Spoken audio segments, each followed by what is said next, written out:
Hey guys, welcome back to the Player Zone YouTube channel. And the first week of the Premier League has been done and dusted.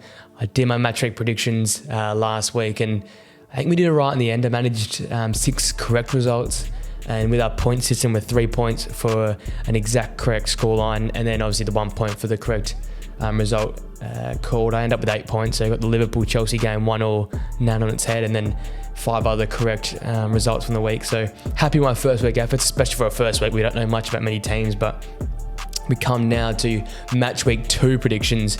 A bit more information about every team sort of gathered through watching a fair bit of Premier League in the first week, and very excited to see this next week. I think a few fixtures there, we could see quite a few goals, and then we've got the classic sort of Premier League fixtures where you got 2 very nip and tuck teams that'll be around the middle to bottom half of the table. So a lot of exciting fixtures this week, and let's get straight into it.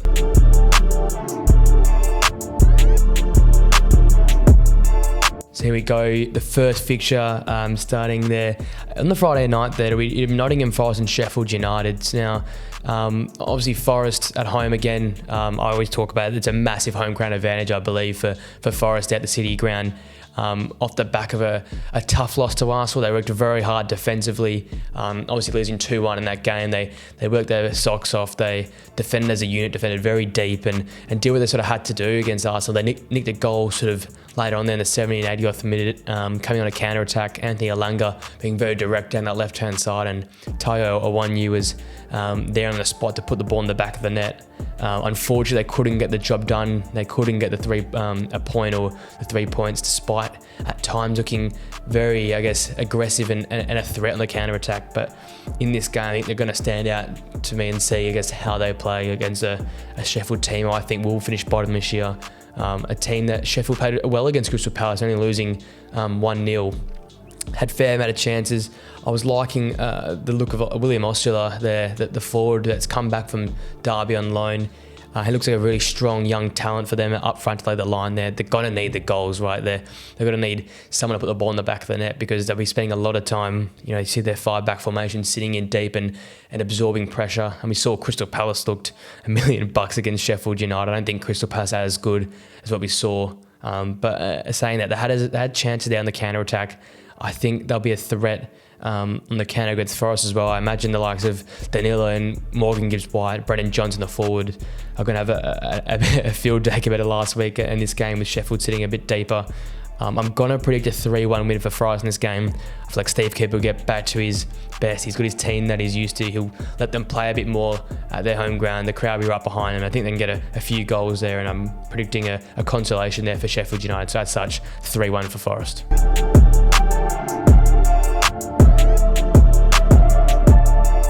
Now, as Burnley and Luton's game has been postponed for the renovations at Kenilworth Road, we go to the midday Saturday fixtures, and we've got an interesting clash here between Liverpool and Bournemouth.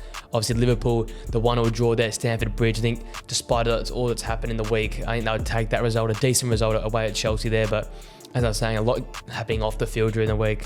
Losing out to Caicedo to Chelsea, and now it appears Lavia is going to Chelsea as well. So 2, crucial signings they've lost out on as well. It looks like Endo has been here we go by Fabrizio Romano. So they're still kind of central midfielder. Looks like he'll be coming across to Liverpool now to add a bit more security, a bit more of a box-to-box type player, so a bit more defensive, which will help out in that midfield. Because we saw with Dominic Szoboszlai and McAllister that they were very, very good on the ball, but defensively they're getting very drained, having to sit back there and defend. And at times Alexis McAllister was the deepest player in that midfield with Cody Gakpo.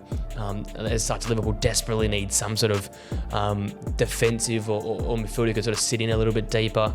I don't think you can have a season with McAllister sitting that deep, so a decent signing for them. But as I sort of said on the away day show, Jurgen Klopp was happy with the way his team played. I think he's come to accept, and so have I, come to accept that Liverpool this year are going to be very, very aggressive, great in possession, but without the ball, they're going to really struggle. And we saw, after that first half an hour of that Chelsea game, Chelsea absolutely dominated the game, and it was because they had so much time in possession. I think Liverpool just don't have that somebody to break the play up, and it set a lot of pressure on Virgil van Dijk and other defenders like Trent and Alexander-Arnold there, who are we've seen Virgil van Dijk's not the player he used to be, and Trent obviously not as strong defensively. It puts a lot of pressure in that back four without a Fabinho or Henderson of the world. So Ender's going to have to come in and fill that role. For me though, versus a team like Bournemouth, this is where this team and this structure is going to flourish. I think they'll be very, very aggressive. I think they'll go with a similar sort of lineup and put Bournemouth to the sword. Obviously, the 9-0 last year could have got that bad. I don't think so. Obviously, Iriola's there now at Bournemouth. He's revolutionised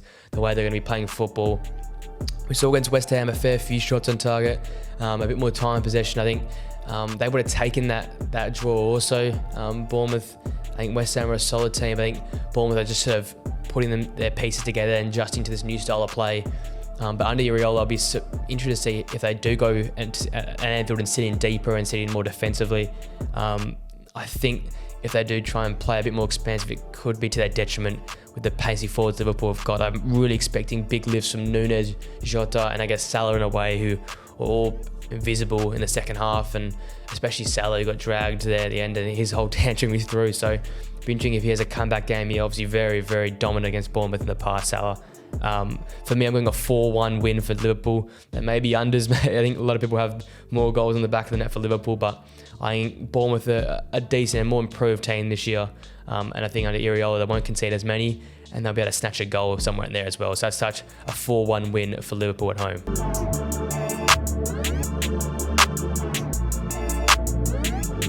Then we have another one of the midday fixtures there. Wolves at home hosting Brighton and Hove Albion, and got to start with the Wolves. A very, very impressive performance against Manchester United. The 23 shots, but no goals in the end. They were very, very impressive. They controlled that midfield battle. Mateus Cunha, despite the fee, I think I was sort of slagging him off a bit the week before in our away day show, but he was very, very impressive against Manchester United. Mario Lemina really stood out, a new man there as well. And that midfield looked very, very solid. I think in the end sort of beat Manchester United's midfield, but I said it before, I don't really have faith much in that midfield with Mount, Fernandes and Casemiro. It's too unbalanced for me, but Wolves took the benefit of that. Sarabia had some good chances as well. Cunha had some great chances, but it's the same sort of story again for Wolves. There's no, sharp edge to their attack. There's no sort of pressure in that final third, and the goals just aren't there for me. And as such, that hurt him against Manchester United. But I think Gary O'Neill's system has been put in place already. They were very workmanlike in that United game. They looked fit. They looked like they'll be able to travel both ways of the pitch and look like a very organised team. And I think I maybe underestimated Gary O'Neill's effect, and they looked very impressive against Manchester United. Surprised they didn't get a point, or they probably deserved 3 points at the end. The amount of pressure they put on United, but contrary to that, you know it's Brighton, and for me, one of the big winners of week one. They played their style of football despite losing Caicedo, despite losing McAllister. A change around the team. You put De Hood in there, you put Milner in that midfield and the fullback position there, and they look exactly the same team. You had Danny Welbeck starting, not even Evan Ferguson. They still looked remarkable in possession. They are so solid. De Zerbi just got this team passing the ball around. I know Luton was sitting very, very deep and were not as solid, I guess, as other teams will be, but they had that low block there, and Brighton were able to break them down eventually after 35 minutes with the March header there. But they look great in that game, and I feel like in this game they'll be no different. I think Wolves will be a harder team to crack, but I think Brighton's game at the moment is up there with one of the top in the league, alongside the likes of Newcastle, City, I guess even to a lesser extent up there as well with Arsenal. I think Arsenal's got a bit of ground to improve on, but from that first week, definitely probably the top 4 or 5 teams that I saw play. They were very, very strong in possession, solid defensively against some really pacey counter-attacking play from Luton. So I feel like it's going to be one-way traffic in this game. Brighton will control possession, they'll control the ball, and I feel like for them it'll be a 2-0 win, a comfortable win, despite playing away at Wolves there. I think Brighton's tactics, De Zerbi and the players at Brighton, they're too good at the moment, and they'll get the 2-0 win against Wolves.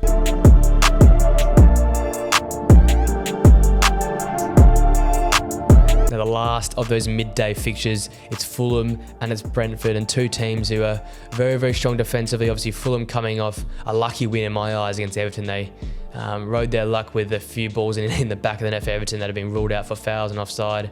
Morpay missed some absolute sitters. Decore missed an easy one-on-one at time, and you got Dicador there sneaky in off a rebound for the goal to win it for Fulham. But even Patterson hitting the crossbar, those chances there are plenty for Everton there, and they were unable to capitalise. And I think it shows the weaknesses that Fulham have at the moment. They're not quite the exact same team, but like last season, they know how to grind out a result away from home. They were very strong away from home last year, and that basically got them in that mid-table position, how strong they were away from home. So back at home here, back against Brentford, there was a goal fest in the summer series, but I feel like it'd be absolutely opposite in this game. I think Brentford, they played very well against Tottenham. They took advantage of Tottenham's defence that is lacking, I guess, in quality and ability to defend in the counter-attack. But, they took advantage of Ange Postecoglou's attacking style. But I think against Fulham, he'll probably be a bit more defensively orientated. Brentford, I think, will struggle to crack them down, break them down. Vissa and Bama are going to really use their pace to get in behind. But against a Fulham team, I think he'll try and sit in a little bit more. You've got two managers that don't really like to give away points. Frank and Marco Silva both don't like to give away easy points. I feel like this could be a stalemate. I've gone for 0-0 in this game. I just feel like both teams will not have the urge to go on and win it and stretch themselves. And as such, we'll get a snore, a 0-0 draw with Fulham and Brentford there.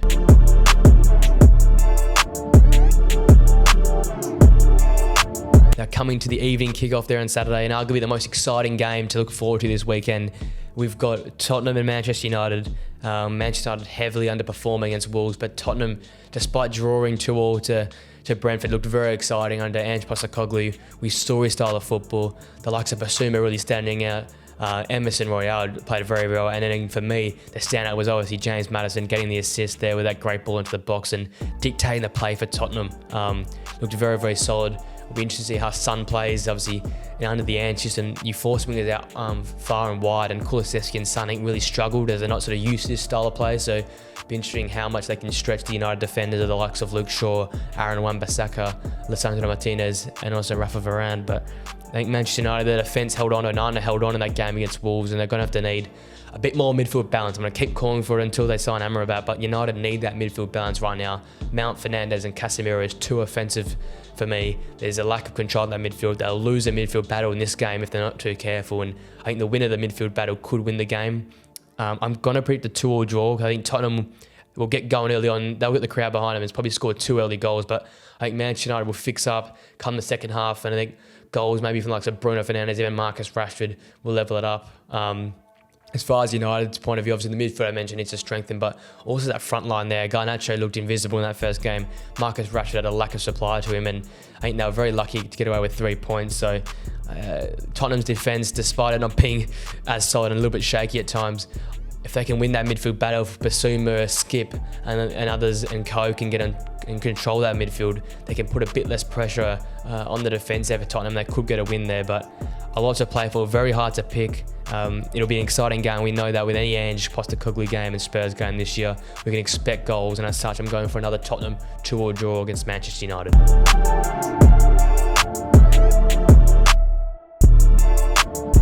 We now come to the Saturday evening, the night kickoff. Probably the biggest game of the week, Man City versus Newcastle. Obviously, Man City just coming off that Super Cup victory there in Greece, a very impressive penalty shootout win over Sevilla. And I think that might play to their disadvantage. Obviously, Newcastle United coming off that massive thrashing of Aston Villa 5-1. Harvey Barnes in their score sheet, Alexander Isak, Callum Wilson also getting the score sheet there as well. And then the banging effort from Tonali in the first sort of few minutes. Newcastle bossed that game. We saw the best of them. I think we see from that game that Eddie Howe's been given the confidence. I think hopefully we'll see in this game he'll play a bit more expansive against Manchester City. Obviously last year they missed out on that victory away from home at the Etihad, but I think they were a bit defensive. I think this time we'll see them on the front foot a bit. Obviously Pep's team only coming off a 3-day break, playing in the Wednesday night and then the Saturday night, so it'll be interesting to see how he rotates his side. Obviously the depth's there in the defence, but in that midfield with the likes of De Bruyne being out, what sort of lineup will we see in that midfield? How will Alvarez go in that number 10 role? I'm assuming he'll play in the De Bruyne role sitting in behind Haaland. How does this all work together without De Bruyne? And how do they work being a bit fatigued coming off that midweek fixture?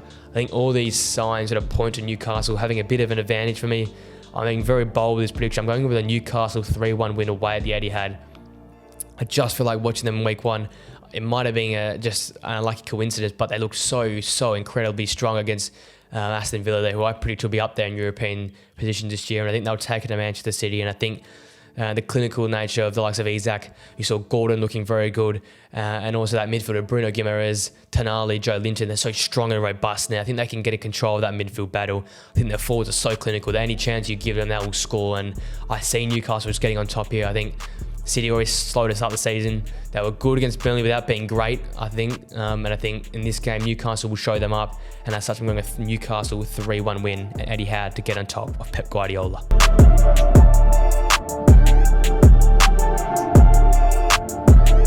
We now come to Aston Villa and Everton, the early Sunday fixture, and a lot of eyes were on Aston Villa. Obviously, absolutely pants in that first game against Newcastle United, but was the standard set so high? Obviously, it's hard to go away to Newcastle. St James's Park is a theatre of noise and sound. It's hard to go there and get results. So I think Aston Villa will bounce back. Obviously, the big loss of Tyrone Mings for them. I think expect Pau Torres to be moved into centre-back position and partner Enzo Konza there. I'd like to see Diego Carlos maybe shifting there as well, but we'll have to wait and see. But I look back at that game then, especially after that Tonali goal for a 10 to 15 minutes there, Newcastle looked very, Newcastle gets undermanned and looked like Aston Villa were getting on top there. So we saw, a little snippet there of how good Aston Villa can be. I feel like the big thing this week was be that midfield for me. Kind of like the Douglas Luiz is, turn that form around and get and control that midfield. I think they lost that midfield battle last week. Obviously, Newcastle midfield is so strong, so tall, and so hard to conquer. But against an Everton midfield, it's going to be tough as well. They're going to be physical. They're going to be strong. Obviously, Sean Dyche system. They're coming off an unlucky loss last week at home. They'll be doing the Dyche type thing, sitting in deep, defending deep, that low block. 2 banks of 4, I expect, and it's going to be hard for Villa to break them down, but I feel like they'll have the talent. I feel like Ollie Watkins, Moussa Diaby, we saw how good, obviously, Diaby can be with that goal on the counter-attack there, but also Ollie Watkins, he's a clinical finisher. I think he'll get in the score sheet in this game as well, and I think just the bounce of that home ground there, the Holt end at Villa Park, I think Villa will get the advantage here, despite Dyche playing the Dyche ball and defending in deep. I think I've got Villa winning 3-0 because once that first goal goes in, I think it could be a bit of a rout. Villa will be stronger possession, stronger on the ball, despite how good Decore, Onana and co looked last week. I think they'll win that midfield battle, and as such, I got them winning 3-0.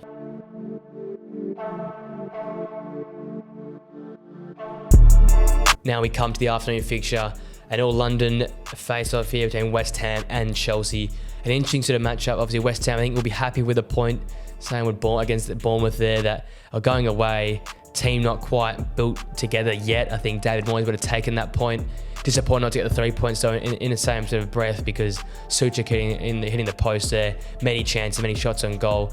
I think they'll be unlucky not to take 3 points and a bit frustrated, but a solid start to the year. Now they come back home to play Chelsea, a team who are on the up. I think a good vibe about them. I mean, they also would have enjoyed that 1-1 draw with Liverpool. Putting that team together, obviously without Nkunku still a big loss for them, but they're looking so solid, Chelsea. Like Caicedo now officially joined Lavia on the way. That midfield is so reinforced now. It's not so open. To the benefit of Chelsea, they'll allow them to not be so easily counter-attacked on, allow them to win balls back in midfield, and just let them to set up easy and get possession more often in their half. That second half, they absolutely dominated Liverpool, and unlucky not to get in the score sheet and make that 2-1. Did a sassy goal, big for them, but also big, I think, for his confidence. He looked very strong in that back line. I love the work of Chilwell and Reece James. They got to stay fit because they look so good, Chelsea, with those guys coming inverted or pushing and bombing on the flanks there. Obviously, that midfield, Enzo Fernandez stood out for me. Obviously, Conor Gallagher probably had his best game, but Enzo Fernandez on the ball was arguably the best midfielder on the pitch on the weekend between Liverpool and Chelsea. And if he can continue that form on, keep supplying Jackson, he looked very good. Despite not scoring a goal, he got into great positions, and if it wasn't for a few unlucky misses and a great save from Alisson, he could have been on the score sheet. So I expect him to be on the score sheet this week. And with that being said, I think these two teams that are building to put their squad together, obviously West Ham with Ward-Prowse on the way, Alvarez also, and links likes of Harry Maguire and the like, they're putting a squad together eventually and slowly. Haven't quite got it together, and Chelsea, I think, still getting time to adjust to each other, but I think Poch's men will get the job done in this game. I think a 2-0 win for Chelsea away at West Ham will be the result I am putting my money on.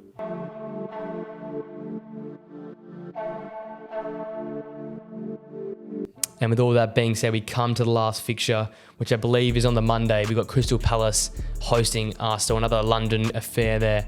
Palace performed very well in that first game against Sheffield United, albeit against Sheffield, arguably probably the weakest team in the division this year.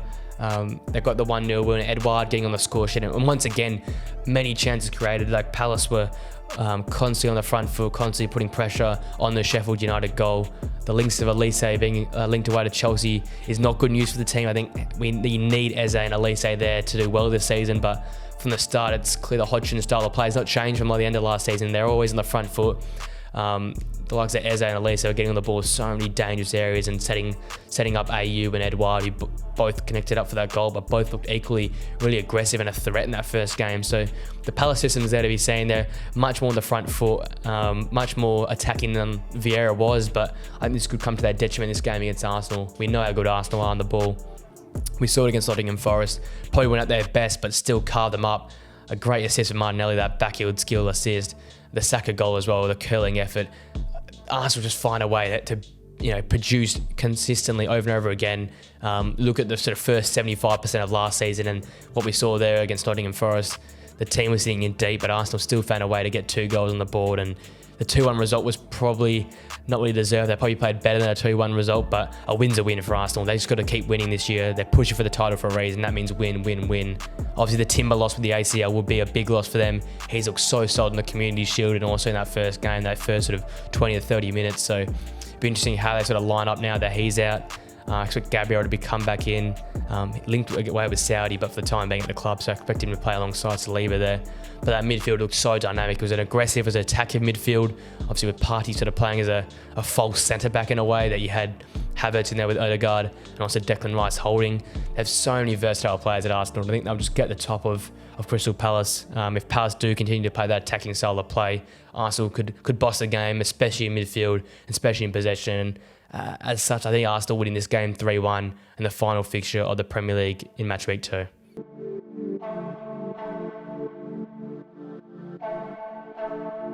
And there you go. They're the 9 fixtures for Matchweek 2. Obviously, the Luton and Burnley game postponed. That will come at a later date, but that is all my predictions for Matchweek 2. As I went over last week, 3 points for the exact score predicted and a single point if I get the result predicted correctly. We'll keep tracking this over the year. Hopefully I can keep improving. I think last week was a solid effort. I'll take the 8 points, but I'm looking to improve this week. It's awesome, the Premier League back. Very excited that it's here. Then we got some big games this week. Obviously, Man City and Newcastle probably the biggest, but also an exciting fixture, probably the most exciting fixture being Ange's debut at Tottenham there at home with Tottenham versus Manchester United, and you see a lot of a London fixture there with Chelsea, West Ham, and also Crystal Palace and Arsenal. So as you always see in the Premier League, every week's an exciting week. I cannot wait for Match Week 2 to get underway. If you like this video, guys, smash a like on it, subscribe to the channel, please keep sharing the channel with friends. Heaps more Premier League content coming on the way, podcasts coming out on Saturday, so much content coming out there. Keep sharing with friends. And a lot more to come on your way, so you'll be enjoying more content like this coming very soon. With that being said, guys, I'll see you for a video very soon. Enjoy the rest of your day, and I'll see you later.